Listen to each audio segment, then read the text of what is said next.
आइए आज खोलते हैं तारीख का वो सुनहरी बाब जिसे दुनिया भुलाना चाहती थी, भारत के वीर।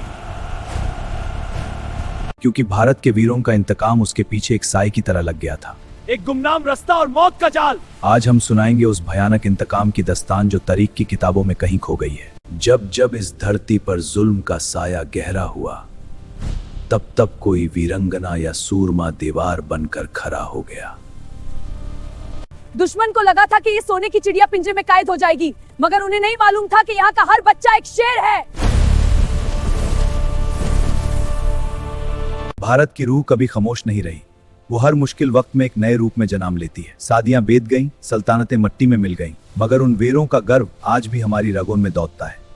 लोग कहते हैं लूथरों ने भारत को लूटा, मगर वो ये भूल गए कि इसी धरती ने वो वीर पैदा किए जिन्होंने मौत की आंखों में आंखें डालकर देखा। क्या आप जानते हैं कि जिस मिट्टी पर आज हम खड़े हैं, उसके हर जर्रे में एक शहीद का खून दफन है।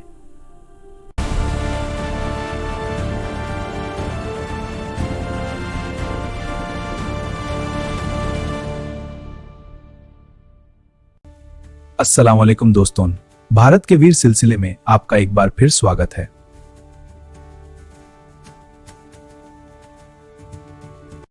पिछली एपिसोड में हमने तारीख़ हिंद के सबसे तारीख अबवाब में से एक सोमनाथ मंदिर की तबाही की दिल दहला देने वाली कहानी देखी।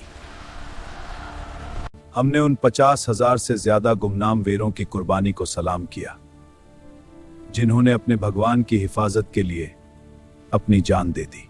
हमने वीर हमीरजी गोहिल, भील सरदार वेगादाजी और लोक देवता गोगाजी चौहान जैसे दिलेरों की कथा सुनी, जिन्होंने हमलावर की ताकत के आगे झुकने से इनकार कर दिया। हमने ये भी देखा कि महमूद गजनवी की जीत अधूरी थी। सोमनाथ का इंतकाम उसके पीछे एक साए की तरह लग गया। तुम्हारे पास ये सोना है, लेकिन ये तुम्हें मार देगा। एक गुमनाम हिंदू गाइड ने उसे रेगिस्तान में मौत के मुंह में ढकल दिया, और सिंध के वीर जातों ने लुटेरे को ही लूटकर उसे ऐसा जख्म दिया जिसे वो कभी नहीं भूल पाया। सोमनाथ की मुहिम से लौटकर महमूद फिर कभी पूरी तरह ठीक नहीं हो सका। हुजूर, आपको आराम की जरूरत है। सरकार, हम आपके लिए सब कुछ करेंगे। और 1030 में उसकी मौत हो गई। महमूद का तूफान गुजर चुका था। उसने 17 बार भारत पर हमला किया, लेकिन पंजाब के अलावा कहीं और कब्जा न कर सका। लेकिन उसने भारत की सियासी इत्तेहाद की कमजोरी को पूरी दुनिया के सामने नुमायां कर दिया था। उसकी मौत के बाद तकरीबन 1.5 सदी तक शुमाल मगरिब से हमलों का सिलसिला थम सा गया। ऐसा लगा जैसे अमान लौट आया है। लेकिन ये तूफान से पहले की खामोशी थी, क्योंकि गजनी के खंदरून पर एक नई, पहले से कहीं ज्यादा खतरनाक और मुनज्जम ताकत जन्म ले रही थी। एक ऐसी ताकत जिसका मकसद सिर्फ लूटना नहीं, बल्कि हिंदुस्तान पर हमेशा के लिए कब्जा करना था। आज हम उसी कहानी को आगे बढ़ाएंगे। हम देखेंगे कि कैसे महमूद के जाने के बाद भारत के राजाओं ने तारीख से कोई सबक नहीं सीखा। दोस्तों, हमें एक होना होगा, लेकिन महमूद की तरह हम अपने शक पर भरोसा रखते हैं। ये बात अधूरी है। और हम मिलेंगे भारत की एक ऐसी वीरंगना से जिसकी दहर ने नए हमलावर के दिल में ऐसा खौफ भर दिया कि उसने फिर कभी उसकी तरफ आंख उठाकर देखने की हिम्मत नहीं। ये कहानी है गोरी के उड़े की। गाजनी से निकलकर मोहम्मद गोरी की नजरें अब हिंदुस्तान के उन खजानों पर थिन जिन्हें महमूद ने कभी चोरा था। वो लुतरों की तरह नहीं, बल्कि एक फतेह की तरह आया था, मगर उसके रास्ते में एक ऐसी दीवार खड़ी थी जिसका उसने कभी तसव्वुर नहीं किया था। ये दीवार थी पतान की रानी नाइकी देवी। 1178 का साल था। कयादर के मैदान में रानी नाइकी देवी ने अपनी फौज को घोरी के मुनासिब खड़ा किया। घोरी को लगा था कि एक औरत को हराना आसान होगा, मगर उस दिन राजपूतों की तलवार ने बिजली बनकर हमलावरों पर गिरना शुरू किया। रानी की दिलेरी ने घोरी की फौज में वो खलबाली मचाई कि वो अपनी जान बचाकर भगने पर मजबूर हो गया। उस दिन एक मां ने पूरे हिंदुस्तान की हुर्मत बचा ली थी। घोरी को ऐसी शिकस्त मिली कि वो बरसों तक गुजरात की तरफ नहीं मुड़ा। ये दास्तान है उस भूली बिसरी रानी की जिसने तारीख का रुख बदल दिया।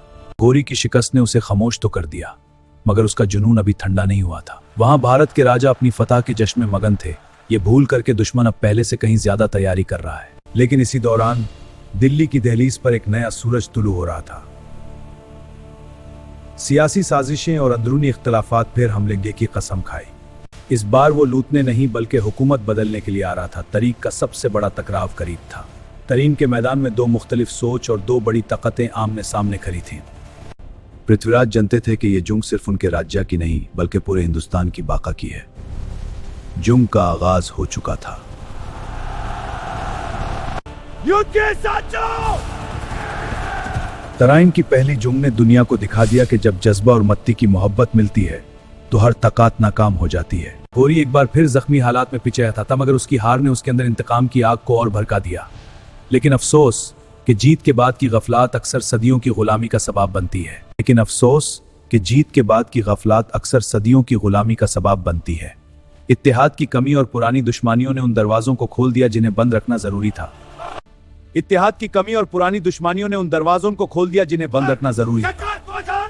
एक तरफ सोमनाथ के दोहती तरीक अपना सबसे बड़ा इम्तिहान लेने के लिए तैयार थी। भारत के वीरों ने अपना खून तो दिया, मगर क्या आने वाली नस्लों ने उनके बलिदान से कोई सबक सीखा? रात की तरीकी में खामोशी तो थी, मगर यह खामोशी किसी बड़े तूफान का पेश खैमा थी। हर तलवार की धार एक ही सवाल पूछ रही थी, क्या हम तैयार हैं? क्या हम मत्ती का कर्ज चुका पाएंगे? वक्त की रफ्तार किसी का इंतजार नहीं करती। शादियां बीत जाती हैं, मगर वीर मट्टी का हर बेटा और हर बेटी अपने वतन की हुर्मत के लिए एक दीवार बन गए थे। दुश्मन ने अपनी गलतियों से सीखा था। वो जानता था कि सामने वो कौम है जो मौत से नहीं डरती। मंदिर की घंटियों की गूंज ने फजा में एक नया जज्बा भर दिया।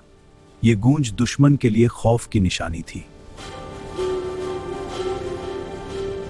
इन वीरों ने सिखाया कि हार और जीत से ज्यादा अहम वो लड़ाई है जो हक के लिए लड़ी जाए। कहानी अभी खत्म नहीं हुई। भारत के वीर जारी है।